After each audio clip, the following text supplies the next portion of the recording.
and then we are going to revisit our first unit. I'm going to give you some general idea about how to face your first unit. So let's start. So these are the some important topics in the unit 1, started from standard signals. So as you can see that our signals are classified into so many groups like unit step and unit impulse, ramp, rectangular, parabolic, sine and cos, and finally exponential. So most of the time when you go back to your previous year semester question paper, 70 to 80% of the question will cover unit ramp or unit step or unit impulse. Okay, so my advice is to please go through at least 3: unit ramp, unit step, and then impulse for the upcoming examination, and then have a look how the syntax is available for example, sine wave and cos wave, and then exponential waves also, and then exceptionally rectangular wave and parabolic, and then triangular waves also available. So please have a look at and then focus first 3, as I said. The next, properties of impulse signal, please focus it. You may find some problems related to these properties of impulse signals, and then representation and then mathematical operations on CT and DT. Very important, how it is represented, CT signals and then DT signals, how it is differed. That is very important before going to analyzing things.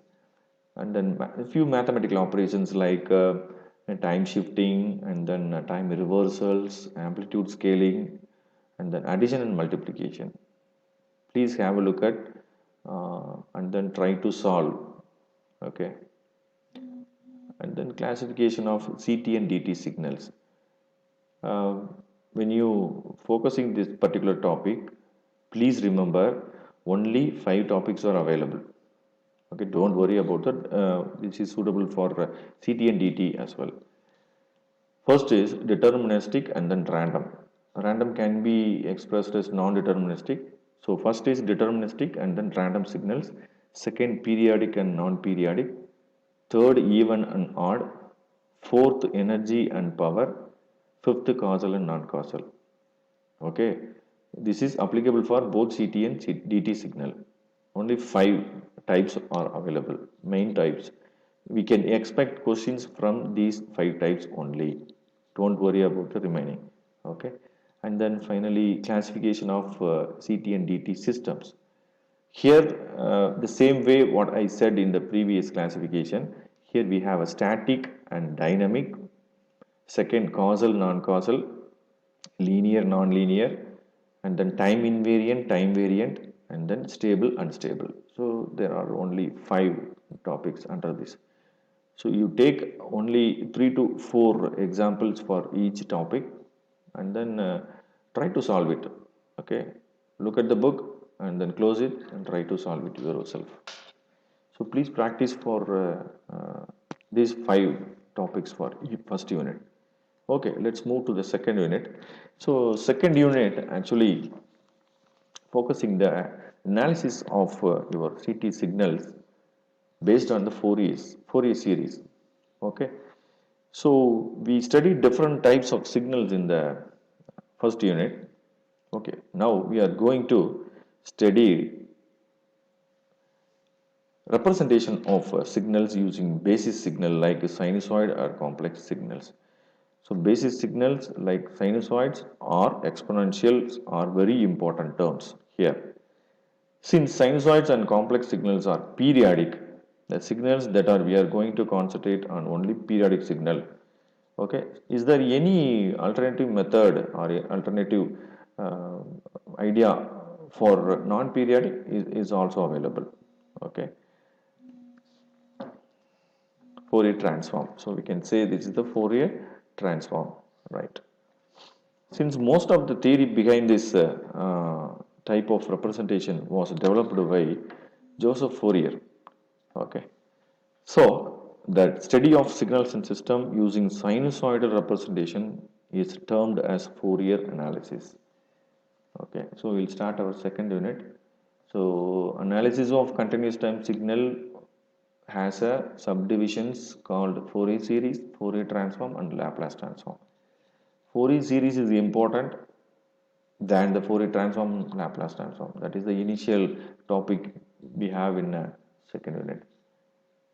Okay, so representation of periodic signals, since we are focusing only periodic signal in terms of infinite sum of sines and cos or exponential, we can say.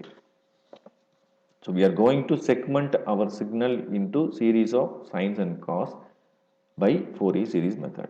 Okay, this Fourier series method is useful for CT and DT signals. Okay, that is alternative method to identify periodic and non-periodic for the DT and CT is Fourier transform. And finally, Laplace transform is only focusing the design purpose. It only useful for CT analysis. Okay, so don't worry about this Laplace transform. It's very easy. So once you are very familiar with Fourier series and Fourier transform, Laplace transform is nothing. Right. Types of Fourier series is mainly divided into two groups: trigonometric Fourier series and exponential Fourier series.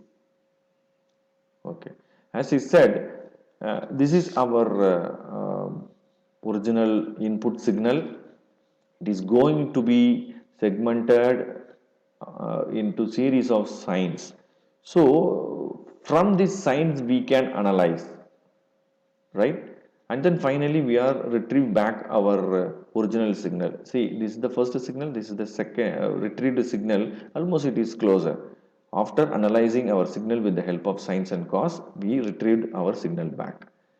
Okay, so this particular slide gives you idea about how the frequency domain look like and then time domain look like.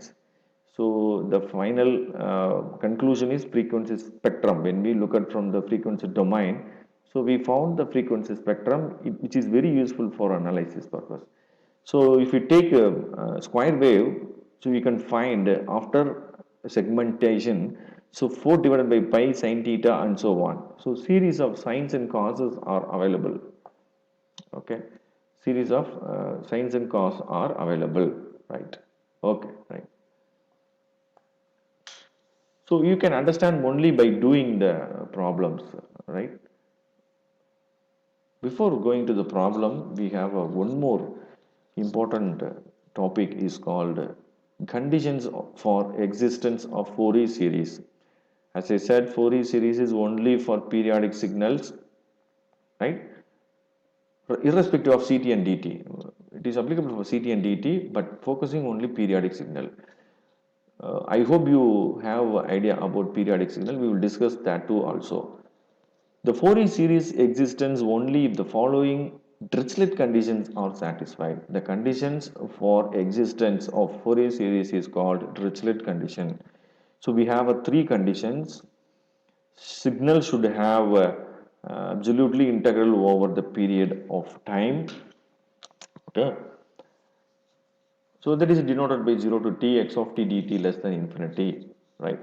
Signal should have a finite number of maxima and minima over the range of time period. And then finally, signal should have finite number of discontinuities over the range of time period. Here they have mentioned over the range of time period, which means it is a periodic signal. Okay, please understand.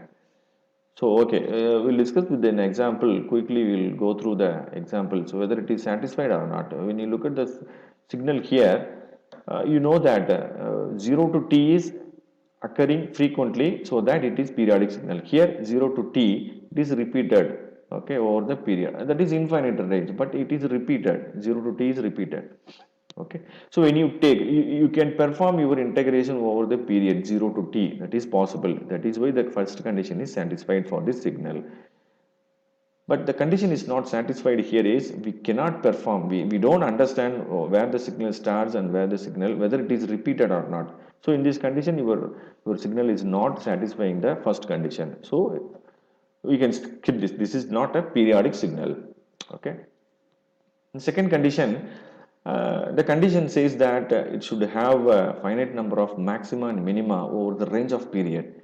So here in the signal, this is the 0 to t, this is the fundamental period we identified from the graph. So here we have a maximum of 1 here, maximum value here, minimum of 2 values here. So it is finite number of maximas for the over the period, this particular 0 to t. So the condition is satisfied. Have a look at this condition. Here we don't understand where the maximum value and minimum values are available. Okay, so we cannot we cannot say that this is the periodic signal. So condition is not satisfied here. So third condition should have a number of finite number of discontinuities here. You take this signal 0 to t. Discontinuity means it is maintained in the maximum value here and then suddenly it fall down and reaches 0. So we can say this is maximum value, it is suddenly falling. So one break or one discontinuity is available and then it is reaches to 0 and then another break or discontinuity is available. So over the period 0 to t, it has a finite number of discontinuities. So it is the condition is satisfied for this signal. But whereas in this signal the condition is not at all satisfying. We don't know how many number of finite discontinuities available in this signal. Okay, so the condition is not satisfied. So I hope you understood the three conditions. I am concluding again. The condition, the three conditions are: it should have integrable, it should have a finite number of maxima and minima, and it should have a finite number of discontinuities over the range of time period. So only 0 to t. So which means periodic in nature. Okay, coming to the point. So Fourier series is mainly divided into two groups: trigonometric Fourier series and then exponential Fourier series. So I'm going to focus this trigonometric Fourier series. X of t, which represents continuous time signal, consists of DC or average value of x of t plus cosine terms and then sine terms. Here, just look at this. X of t, a naught, which is DC or average value of x of t, summation n equal to 1 to infinity an cos n omega naught t plus summation n equal to 1 to infinity bn sin n omega naught t, cosine and sine term. So this is your x of t value. So I am going to find this a naught, an and then bn values and then substituting here in the main formula. So what is a naught, an, bn? It is a Fourier coefficients. Okay. So we have a separate formula for a naught, an and bn, right? And then omega naught is a fundamental frequency in terms of radians per second, which is represented by 2 pi capital T. T is a fundamental time period. So this is the formula for Fourier series. So you should understand and then memorize this formula for the further problem analysis. So you take a look at this first problem. The problem given is find the trigonometric Fourier series for the periodic signal given below. Here, which is only the statement and then graph will be given. You have to extract the values of fundamental period t and then find out omega naught and then Fourier coefficients. Fundamental period is the signal which is repeated. Only this part is repeated over the whole infinite value. Okay, so we can say 0 to 2 is my fundamental period. So we are not, after putting all the values here just wonder that why it is 0 to 1 integration 0 to t. Actually we found t equal to 2 but it is marked as 1 because my signal is appears only 0 to 1, it is not available at 1 to 2. So that you can say you can change into 0 to 1. So put the values here and then find out a naught value is 1 by 2, an value is 0 here, see 0, and then bn value is available for n equal to odd and then n equal to 0 is not available for n equal to even. Put all the values here, you can find 1 by 2, this is the final value. So how to analyze? You just put the t equal to 0 to infinite values, you will find the changes in the remaining value. Okay. So in next video, we will discuss about the symmetric